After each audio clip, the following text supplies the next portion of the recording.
I want you to take a close look at this photograph here. It shows two Israeli soldiers posing in the bed of a Palestinian child they had killed in Gaza moments earlier. But here's the thing.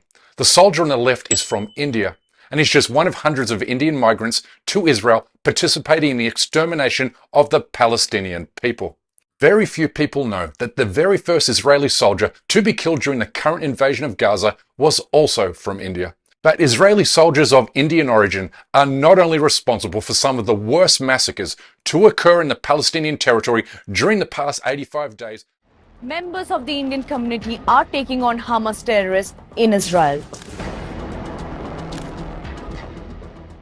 There has been intelligence cooperation between Israel and India over the years. It's a long cooperation, and I had the privilege of being in it, and I recall visits to India, heading delegations to talk with Indian counterparts and colleagues.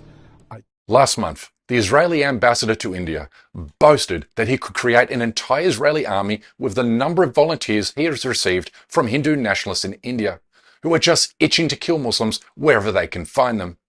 I mean, it's already been reported that Israel's barbarity in Gaza has become a great source of inspiration for the Modi regime. And we also know the Indian government is studying closely the tactics and strategies deployed by the Israeli military in Gaza, leading many experts to conclude that Muslims in Kashmir are now in great danger of ethnic cleansing in the name of Indian self-defense. India's genocidal plans for Kashmir were accidentally made public in 2019, when an Israeli diplomat in the United States let slip that India will adopt the Israel model to ethnically cleanse the Muslim population and resettle Indian Hindus. Because we already have a model in the world. I don't know why we don't follow it. It has happened in the Middle East. You have to look at if the Israeli people can do it, we can also do it. Kashmiri leaders are now sounding the alarm. The Modi regime figures that if Israel can get away with murder in territory it illegally occupies, then so can India. The same genocide has inspired millions of Hindu nationalists to dream about mass murdering Muslims in India, Kashmir and Palestine.